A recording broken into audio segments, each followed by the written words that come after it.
ಸಂಜೆ ಹಾಗೆ ಕ್ಲೈಮೇಟ್ ತುಂಬ ಚೆನ್ನಾಗಿತ್ತು. ಸೊ ಒಂದು ವಾಕ್ ಹೋಗೋಣ ಅಂದ್ಬಿಟ್ಟು ಈವ್ನಿಂಗ್ ಟೈಮ್ಸ್ ಯೂಶುವಲಾಗಿ ನಾನು, ನಮ್ಮ ಹಸ್ಬೆಂಡ್, ನನ್ನ ಮಗಳು 3 ಜನ ಸೊ ಬೈಕಲ್ಲಿ ಒಂದೆರಡು ರೌಂಡ್ ಹಾಕ್ತೀರಿ.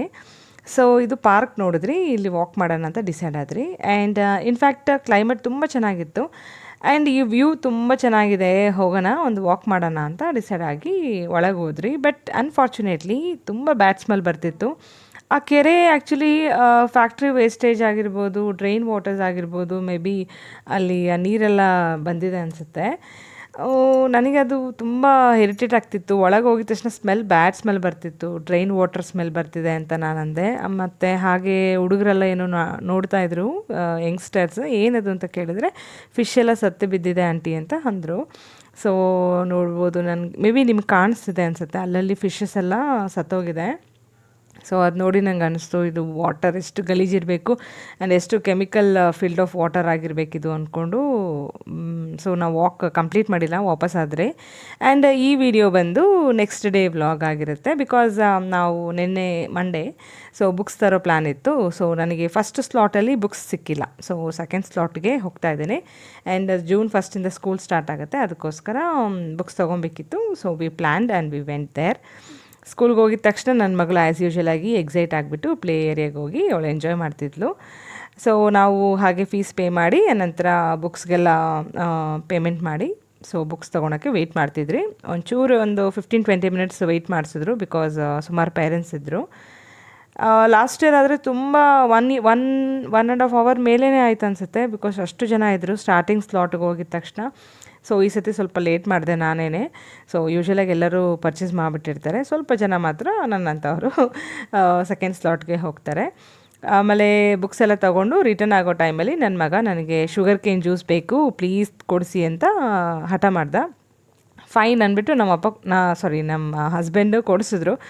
ಅವನು ಕುಡಿಸಿದ ತಕ್ಷಣ ನಾ ಹೇಳಿದೆ, ಒಳಗೆ ತೊಗೊಂಡು ಬಂದು ಕುಡಿಬೇಡ, ಸೊ ನೀನು ಚೆಲ್ಬಿಡ್ತೀಯ, ಹೊರಗೆ ಕುಡಿದ್ಬಿಟ್ಟು ಬಾ ಅಂತ ಹೇಳಿದೆ. ಸೊ ನಮ್ಮ ಹಸ್ಬೆಂಡ್ ನನಗೊಂದು ಹಾಗೆ ಹೇಳಿಬಿಡು ಅಂತಂದರು. ಅಂತ ಅಂದ್ಬಿಟ್ಟು ಇನ್ನೊಂದು ತೊಗೊಂಡು ನಮಗೆ ಕೊಟ್ಟ. ಸೊ ನಾನು ಕುಡಿಸೋ ಟೈಮಲ್ಲಿ ಅವನು ಒಳಗೆ ಬಂದು ಕೂತ್ಕೊಳಕ್ಕೆ ಡೋರ್ ಓಪನ್ ಮಾಡಿ ಚೆಲ್ಬಿಟ್ಟ ಫುಲ್ಲು.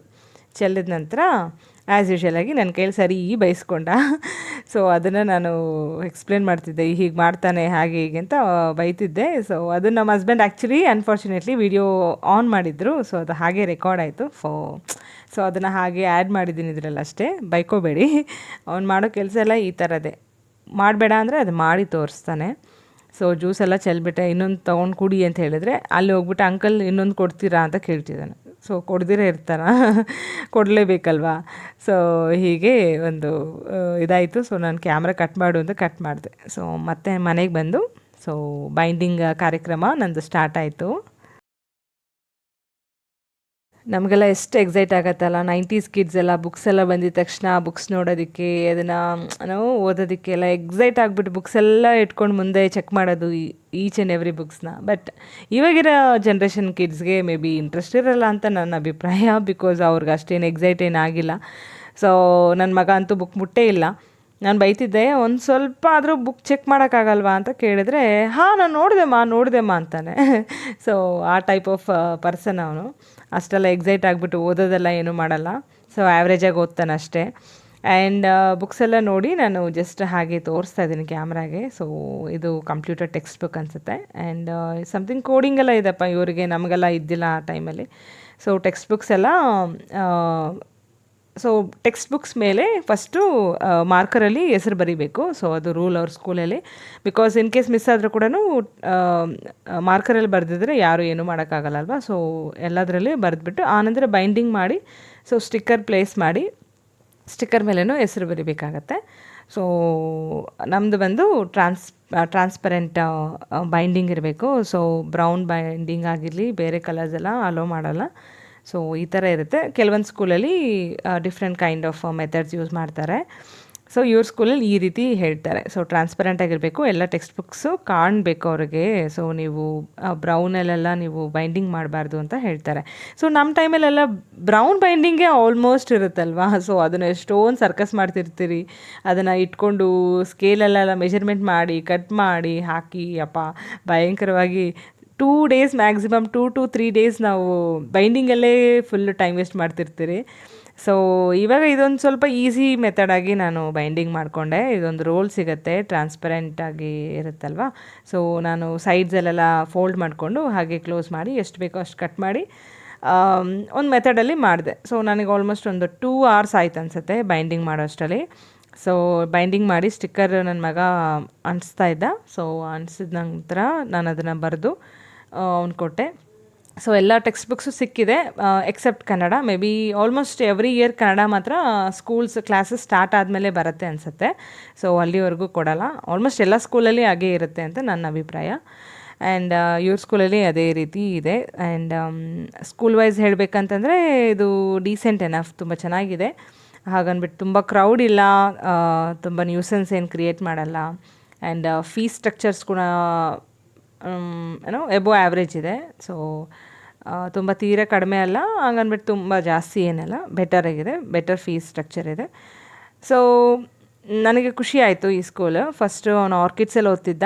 ಸೊ ಅದು ನಾನು ಕಂಫರ್ಟಬಲ್ ಆಗಿ ಇದ್ದಿಲ್ಲ. ಆರ್ಕಿಡ್ಸಲ್ಲಿ ತುಂಬ ಆ್ಯಕ್ಟಿವಿಟೀಸ್ ಇರುತ್ತೆ, ಮಕ್ಳಿಗಿಂತೂ ಪೇರೆಂಟ್ಸ್ಗೆ ತುಂಬ ಆ್ಯಕ್ಟಿವಿಟೀಸು. ಸೊ ನಮ್ಮ ಟೈಮಲ್ಲಿ ನಮ್ಗೆ ಏನಾದರೂ ಒಂದು ಪ್ರಾಜೆಕ್ಟ್ ಕೊಟ್ಟರೆ ನಾವೇ ಮಾಡಬೇಕು.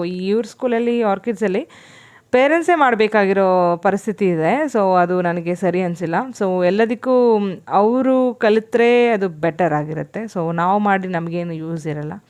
ಸೊ ಈ ರೀತಿ ಬೈಂಡಿಂಗನ್ನು ಮಾಡ್ತಾಯಿದ್ದೀನಿ. ಸೊ ಈ ಮೆಥಡ್ ಬೇಕಂದ್ರೆ ಟ್ರೈ ಮಾಡಿ, ತುಂಬ ಈಸಿ ಇದೆ. ಸೊ ಫಸ್ಟು ಈ ರೀತಿಯ ಸೈಡ್ಸಲ್ಲೆಲ್ಲ ಫೋಲ್ಡ್ ಮಾಡ್ಕೊಂಡು ಇಟ್ಕೊಂಬೇಡಿ. ಆ ನಂತರ ಸೊ ನೀವು ಪಿನ್ ಮಾಡ್ಕೊಬೋದು ಫೋಲ್ಡ್ ಮಾಡ್ಕೊಂಡು ಸೈಡ್ಸಲ್ಲಿ. ಸೊ ಈಸಿಯಾಗಿ ಮುಗಿಯುತ್ತೆ. So without anybody help you can do it. So ನನಗೆ ಯಾರೇನು ಹೆಲ್ಪ್ ಮಾಡಿಲ್ಲ.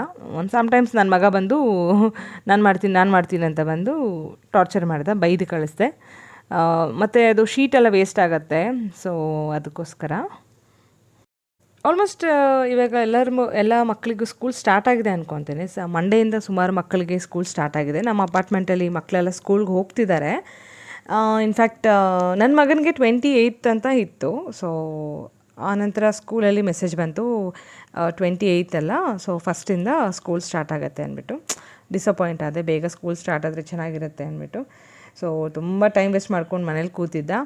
ಸೊ ಬೈಂಡಿಂಗ್ ಎಲ್ಲ ಮುಗಿದ ನಂತರ ನನ್ನ ಮಗನ ಕೂಡಿಸಿ ಮ್ಯಾಕ್ಸ್ ಎಲ್ಲ ಒಂಚೂರು ರಿವಿಷನ್ ಮಾಡಿಸ್ದೆ. ಸೊ ಮ್ಯಾಕ್ಸಲ್ಲಿ ತುಂಬ ವೀಕ್ ಇದ್ದಾನೆ. ಯಾರಿಗಾದ್ರೂ ಟಿಪ್ಸ್ ಇದ್ದರೆ ಹೇಳಿ. ಡೈಲಿ ಪ್ರಾಕ್ಟೀಸ್ ಮಾಡಿಸಿದ್ರೂ ಮರ್ತೋಗ್ತಾನೆ. ಕನ್ಫ್ಯೂಷನ್ ಆಲ್ಮೋಸ್ಟ್ ಎಲ್ಲದರಲ್ಲಿ ಕನ್ಫ್ಯೂಷನ್ ಅವನಿಗೆ. ಅಡಿಷನ್ ಸಪ್ರಾಕ್ಷನ್ ಮಾಡ್ತಾನೆ, ಮಲ್ಟಿಪ್ಲಿಕೇಶನ್ ಡಿವಿಷನ್ ಮಾಡ್ತಾನೆ, ಹೀಗೆ ಕನ್ಫ್ಯೂಷನಲ್ಲಿ ಇರ್ತಾನೆ. ಎಷ್ಟು ಹೇಳ್ಕೊಟ್ರೂ ಅರ್ಥ ಆಗಲ್ಲ. ಮಿಕ್ಕಿದ್ದ ಎಲ್ಲ ಸಬ್ಜೆಕ್ಟಲ್ಲಿ ಹೀ ಈಸ್ ವೆರಿ ಗುಡ್. ಚೆನ್ನಾಗಿ ಓದ್ತಾನೆ, ಓದ್ಬಿಟ್ಟು ಆನ್ಸರ್ ಮಾಡ್ತಾನೆ. ಬಟ್ ಎಕ್ಸಾಮ್ಸಲ್ಲಿ ಬರೆಯೋದಿಲ್ಲ. ಇದು ಕಾಮನಾಗಿ ಈ ಏಜ್ ಮಕ್ಕಳು ಮಾಡ್ತಾರಂತೆ. ಸೊ ನನಗೆ ಸುಮಾರು ಜನ ಹೇಳಿದ್ದಾರೆ, ಈ ಏಜಲ್ಲಿ ಹಾಗೆ ಮಾಡ್ತಾರೆ, ಅವ್ರಿಗೆ ಗೊತ್ತಾಗೋದಿಲ್ಲ, ರೆಸ್ಪಾನ್ಸಿಬಿಲಿಟಿ ಇರೋದಿಲ್ಲ. ಸೊ ಅವರು ಅದು ಕಾಮನಾಗಿ ರೊಟೀನಾಗಿ ನಮ್ಮನ್ನ ಹೆದರ್ಕೊಂಡು ನಮ್ಮ ಮನೇಲಿ ನಮ್ಮ ತಾಯಿಗಾಗಲೂ ನಮ್ಮ ಫಾದರ್ಗಾಗಲಿ ಅವ್ರ ಹತ್ರ ನಾನು ಯಾವತ್ತೂ ಕ್ವಶನ್ ಆನ್ಸರ್ಸ್ ಒಪ್ಸಿದ್ದೇ ಇಲ್ಲ. ನಾವು ಓದ್ಕೊತಿದ್ರಿ, ಹೋಗಿ ಬರಿತಿದ್ರಿ. ಬಟ್ ಈ ಜನ್ರೇಷನ್ ಮಕ್ಕಳಿಗೆ ನಾವು ಕ್ವಶನ್ಸ್ ಮಾಡಿ, ಕ್ವಶನ್ ಬರೆದುಕೊಟ್ಟು, ಕ್ವಶನ್ಸ್ ಕೇಳಿ, ಟಿ ಕೊಟ್ಟು ಎಲ್ಲ ಮಾಡಿ ಎಕ್ಸಾಮಲ್ಲಿ ಏನು ಬರೀದಿರೋ ಬರ್ತಾರೆ. ಅದು ಯಾಕೆ ಅಂತ ಗೊತ್ತಿಲ್ಲ. ಮೇ ಬಿ ಡಿಪೆಂಡೆಂಟ್ ಆಗಿಬಿಡ್ತಾರೆ ಅನಿಸುತ್ತೆ. ಸೊ ನಮ್ಮಮ್ಮ ಇಲ್ಲೇನು ಬರ್ಕೊಡಲ್ವಲ್ಲ, ಇನ್ನೇನು ಬಿಡು ಅನ್ನೋ ಥರ ಜಸ್ಟ್ ನೆಗ್ಲೆಕ್ಟ್ ಮಾಡಿ ಮೂವ್ ಆನ್ ಆಗ್ತಾರೆ.